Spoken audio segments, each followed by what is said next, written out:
उसके फोन से मैसेज या फिर पीयूष से बात होती गई। मैसेज करीब 8 साढ़े 8 का था कि पापा से कह देना दी मैं नहीं आ पाऊंगी, डायरेक्ट इसको फांसी की सजा हो ना कि उम्र कैद, क्योंकि उम्र कैद के बाद फिर वापस इसको कहीं ना कहीं फिर चांसेस होंगे। तो हम लोग बहुत घबराए हुए थे, हम समझ नहीं पड़ रहा था क्या करें, लेकिन सबसे पहले जो कदम रखना था वो यही था कि बस थाने पे पहले सबसे पहले इन्फॉर्म किया जाए। उसने मोबाइल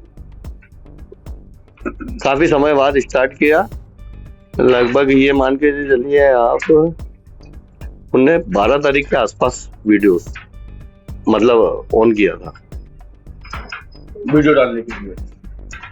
फिर आपको प्रिंसिपल ने बुलाया, स्टेटमेंट बच्चों को दे दिए थे कि बेटा ये यहाँ पर आते हैं तो घर तक की दोस्ती हमें पसंद नहीं है, तो आप इनको मना करो कि यहाँ न आए। तो बच्चे ने कहा कि नोट्स वगैरह के लिए, मैंने कहा नहीं बेटा, जो भी है कॉलेज में पढ़ते हैं वहाँ पे सर से ले या सर अपाइट कराएंगे, जो भी है, जो भी नोट्स वगैरह लेना है, लेकिन वो उसको कहीं ना कहीं ब्लैकमेलिंग या कहीं ना कहीं कुछ इस तरीके से सामने आता है। पिता की आंखों में आंसू हैं, आवाज भर्रा रही है और शब्दों में दर्द साफ झलक रहा है। ये वही मजबूर पिता है जिसने अपने दिल के टुकड़े को हमेशा के लिए खो दिया। एक ऐसा पिता जिसकी बेटी को उसी के बॉयफ्रेंड ने बहुत बेरहमी से मार दिया। अब वो पिता इंसाफ मांग रहा है। इंदौर की MBA छात्रा की हत्या ने पूरे परिवार की खुशियां हमेशा के लिए छीन ली। अब अपनी बेटी को खोने के बाद एक पिता कई बड़े खुलासे कर रहा है। बताइए सर, आपको कब पता चला, बिना मैसेज बिटिया का कब आया था, क्या घटनाक्रम हुआ था पूरा? ये जो घटनाक्रम था, मेरी बच्ची को नगर निगम ने सर्टिफिकेट में गलत मात्राएं लगा दी थी, उसकी वजह से कुछ करप्शन कराना था, तो वो उसलिए उसको नगर निगम के लिए मैंने ड्रॉप किया था, रास्ते में ड्रॉप किया था, तो वो ई-रिक्शा द्वारा वहां पहुंच गई थी और मैं अपने वर्क से चले गया था। शाम को 5 बजे तक उससे कोई कांटेक्ट नहीं हुआ। कांटेक्ट उसके सिस्टर से एक आध बार बात हुई, लेकिन उससे रूबरू कभी बात नहीं हुई। उसके फोन से मैसेज या फिर पीयूष से बात होती गई। तो छोटी बिटिया ने बताया कि दीदी से बात कराने के लिए बोला, लेकिन उसने बात कभी नहीं कराई। मतलब उसका फोन जो था पूरा लड़का अटेंड कर रहा था और हैंग भी कर लेता था। अच्छा, फिर आपने कब कंप्लेन करी, मतलब फिर या आपने पीयूष को कांटेक्ट किया था कि उसने बाद में 11 तारीख को? शाम को बिटिया शॉप पे बैठती थी छोटी वाली, तकरीबन 7 बजे वो शॉप पे से निकली और उसने अपना मोबाइल रख दिया, फ्रेश हो गई। वो जो उसका रूटीन का काम है, जब उसने 11 बजे पहुंची नहीं है दीदी करके फोन लगाने की कोशिश करी, फोन ओपन किया तो उसमें मैसेज पड़ा था। मैसेज करीब 8 साढ़े 8 का था कि पापा से कह देना दी मैं नहीं आ पाऊंगी। तो ये मैसेज बिटिया के मोबाइल से आया या फिर? हाँ, वो टोटल टारगेट वो बिटिया के मोबाइल को ही कर रहा था। अच्छा, वही ऑपरेट कर रहा था, पूरा मोबाइल जो है वही ऑपरेट कर रहा था। तो मतलब आपका परिवार उसको जानता था, पीयूष का आपके घर आना जाना था, तो उसके रूम पे जाके आपने देखा था कि कहीं वहां तो नहीं है? नहीं, इतना नहीं, हमारे घर पे आना जाना नहीं था। नोट्स के लिए कभी आते थे तो बाहर के बाहर ही वो नोट्स लेकर के चले जाते। अच्छा, तो जैसे आपने गुमशुदगी की रिपोर्ट लिखी तो पुलिस को बताया था कि भाई ये हाँ, कर रहा था फोन बिल्कुल लड़का? बिल्कुल। तो वो जो 2 दिन थे उसमें परिवार का या पुलिस का कोई व्यक्ति उस रूम पे गया था देखने रूम पे? मतलब? हाँ, रूम पे बाहर से देख करके आ जाते थे, कहीं ऐसा नहीं है वो वापस रूम पे लौटे हों या क्या है, तो वो बार बार वॉचिंग करके उसको देख रहे थे। अच्छा, गए थे लेकिन ताला लगा था तो आप वापिस आ जाते थे कि भाई नॉर्मली रात को उनने लेट का मैसेज डाला है या कुछ है तो वो उसको करें, और कुछ कदम अगर उन्होंने उठाए भी हैं तो अपन देखते हैं सवेर तक उनको वॉचिंग करके, रात तक मैं करीब रात जागता रहा क्या आ जाए बिटिया आ जाए यार। कांटेक्ट करने की कोशिश करी तो उसका कांटेक्ट हो नहीं पा रहा था। फिर 11 को आपने कंप्लेन की? 11 को मेरे को कॉलेज से मैसेज आया और कॉलेज ने प्रिंसिपल ने मुझे बुलाया और वहां पे कुछ जानकारियां अवॉइड करी, तो उन्होंने सजेस्ट किया कि पहले आप सबसे पहले रिपोर्ट करें। क्योंकि कॉलेज काफी दूर था, मुझे आने में विलम्ब हुआ। मैं थाना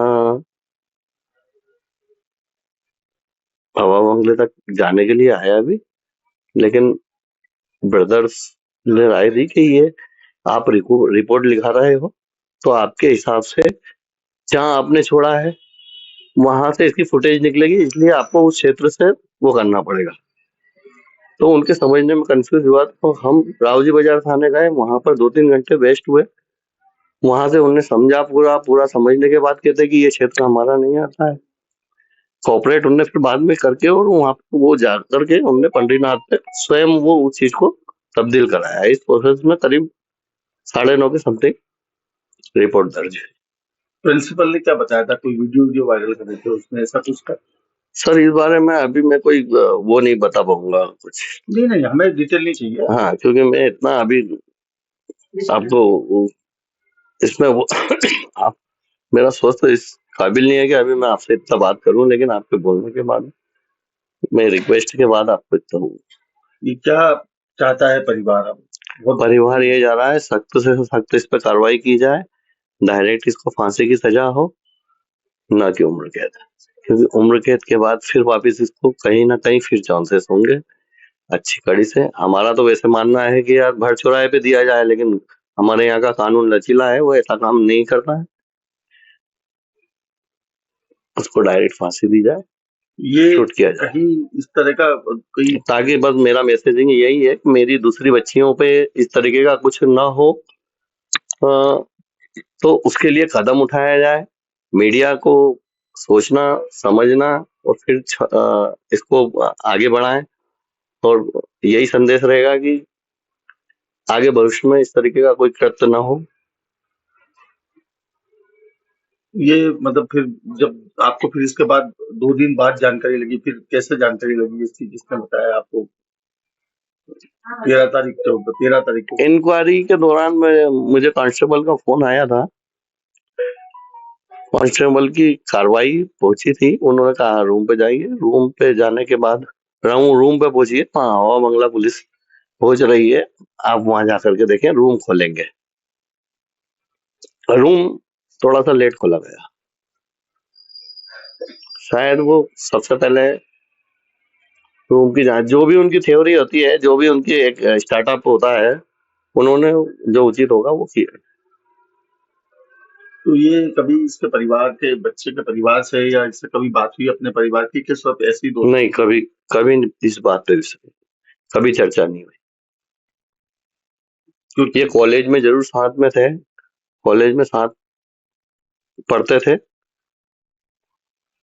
बच्ची ने कभी बताया था इसके बारे में? परिवार से कोई बात की थी बिटिया ने? नहीं, मेरी कोई जानकारी में नहीं, इस बात मेरी कोई जानकारी में नहीं थी। अच्छा, प्रिंसिपल ने जब आपको बताया इसके बाद में, फिर आपको लगा कि अब मुझे कंप्लेंट? हाँ, मुझे लगा कि अब ये मैटर बहुत ज्यादा सीरियस हो गया है और मुझे तुरंत करना चाहिए। क्योंकि मेरे ब्रदर थोड़े से पास में ही रहते हैं थाने के, तो मैंने उनको इन्फॉर्मेशन ज्यादा वो लगा कि हेल्प हो जाएगी, तो एक सपोर्ट भी हो जाएगा कि मैं घबराया हुआ हूँ। मैं एक मानसिक रूप से, एक मेरी सिस्टर भी, सॉरी, मेरी बिटिया भी मेरे साथ थी, तो हम लोग बहुत घबराए हुए थे। हम समझ नहीं पड़ रहा था क्या कर रहे हैं, लेकिन सबसे पहले जो कदम रखना था वो यही था कि बस थाने पे पहले सबसे पहले इन्फॉर्म किया जाए और बिटिया से संपर्क किया जाए। तो संपर्क मतलब उसने फोन पे सब मैसेज से बात की? कभी फोन पे ऐसे बात नहीं की कि उसने उन 2 दिनों में? नहीं, और उसका फोन भी बंद? उसका फोन बंद आया। उनने कुछ वीडियो, कुछ रील्स डाली गई जिसके आधार पे वो, अच्छा, जो आपको मतलब वो कुल मिलाकर के जो रिया, वो जो है उसने मोबाइल काफी समय बाद स्टार्ट किया। लगभग ये मान के चलिए आप, उनने 12 तारीख के आसपास वीडियोस मतलब ऑन किया था, वीडियो डालने के लिए? फिर आपको प्रिंसिपल ने बुलाया? नहीं नहीं सब अच्छा प्रिंसिपल नहीं, हमारे पर्सनल मोबाइलों पर, अच्छा।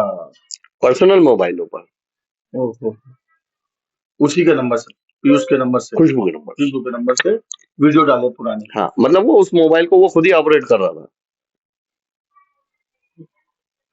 कभी आपको ऐसा आता था घर में, तो कभी लगा नहीं इस तरह की हरकत कभी ये? घर में नहीं आता था, घर में नहीं आता था। अच्छा अगर हाँ स्टेटमेंट बच्चों को दे दिए थे कि बेटा ये यहाँ पर आते हैं तो घर तक की दोस्ती हमें पसंद नहीं है, तो आप इनको मना करो कि आना है। तो बच्चे ने कहा कि नोट्स वगैरह के लिए, मैंने कहा नहीं बेटा, जो भी है कॉलेज में पढ़ते हैं वहां पे सर से ले या सर अपाइट कराएंगे, जो भी है, जो भी नोट्स वगैरह लेना है, लेकिन वो उसको कहीं ना कहीं ब्लैकमेलिंग या कहीं ना कहीं कुछ इस तरीके से सामने आता है, जिस तरीके से कार्रवाई और पुलिस की रिपोर्ट वगैरह आ रही है, उस हिसाब से ये लग रहा है पुलिस अपना काम कर रही है। हमने बात भी की है आरोपी से, जी। तो थोड़ा सा भी गिला शिकवा नहीं है इस चीज का। जी क्या पुलिस सपोर्ट कर ही रही है आपको इस सब कामों की? काफी सपोर्ट रिया पुलिस का, काफी सपोर्ट रिया है। कि उसको बिल्कुल पश्चाताप नहीं है आरोपी को? हाँ आरोपी को कभी भी फील नहीं हो रहा है, कभी भी उसको ऐसे उसके चेहरे पे, हम भी अभी थाने पे आना जाना हो रहा है तो उसका फेस देखने में आ रहा है, तो उसको ऐसा इल्म कहीं से कहीं तक नहीं लग रहा है कि उसने उसके शिकन है कोई चेहरे पे। मतलब एक शायद साजिश की तरह किया है? हाँ मैं सिर्फ इंसाफ चाहता हूँ अपने भारतवर्ष से कि ऐसा कृत्य के लिए सीधे फांसी की सजा सुनाई जाए और आगे संदेश दिया जाए कि इस तरीके का काम दोबारा ना। फिलहाल पुलिस ने आरोपी पीयूष धामनोतिया को गिरफ्तार कर लिया है, लेकिन गिरफ्तारी के बाद भी उसके चेहरे पर शिकन तक नहीं, मानो उसे अपने ऊपर लगे आरोपों की गंभीरता का एहसास ही ना हो कि उसने कैसी दरिंदगी की है। पुलिस आरोपी से पूछताछ कर रही है और आरोपी हत्या के मामले में कई खुलासे भी कर रहा है। दरअसल इंदौर के द्वारिकापुरी में एक MBA की छात्रा की हत्या के बाद आरोपी पीयूष भाग गया था, जिसके बाद पुलिस ने मुंबई से उसे गिरफ्तार किया। छात्रा की हत्या से पहले आरोपी पीयूष धामनोतिया ने शराब पी, छात्रा के हाथ पैर बांधे और फिर उसके साथ संबंध बनाए। दावा तो ये भी है कि छात्रा उस दिन बीमार थी और वो संबंध बनाने से इनकार कर रही थी, लेकिन फिर भी आरोपी ने उसकी एक नहीं सुनी और उसके साथ दरिंदगी कर दी। पुलिस का ये भी दावा है कि आरोपी को शक था कि छात्रा का संबंध किसी और के साथ भी है, लिहाजा वो उससे बदला भी लेना चाहता था और इसी वजह से उसने इस वारदात को अंजाम दिया। जानकारी के मुताबिक आरोपी पीयूष और छात्रा एक दूसरे को तकरीबन 1 साल से जानते थे। दोनों के बीच शादी को लेकर बात चल रही थी, लेकिन आरोपी के पिता शादी के लिए राजी नहीं थे। लेकिन छात्रा लगातार शादी का दबाव आरोपी पीयूष पर डाल रही थी। इसी बात को लेकर दोनों के बीच तनाव चल रहा था। आरोपी को यह भी शक था कि छात्रा सोशल मीडिया के जरिए किसी दूसरे व्यक्ति से भी बात करती है। आरोपी पीयूष ने विवाद सुलझाने के बहाने छात्रा को पहले अपने फ्लैट पर बुलाया और फिर इस वारदात को अंजाम दिया। जहां एक तरफ एक पिता अपने बेटी को इंसाफ दिलाने का इंतजार कर रहा है, वहीं दूसरी ओर आरोपी पीयूष का ये वीडियो भी परेशान करने वाला है, जिसमें अपनी गर्लफ्रेंड का मर्डर करने के बाद भी उसके चेहरे पर शिकन तक नहीं है। इंदौर से धर्मेंद्र कुमार शर्मा की रिपोर्ट, MP तक।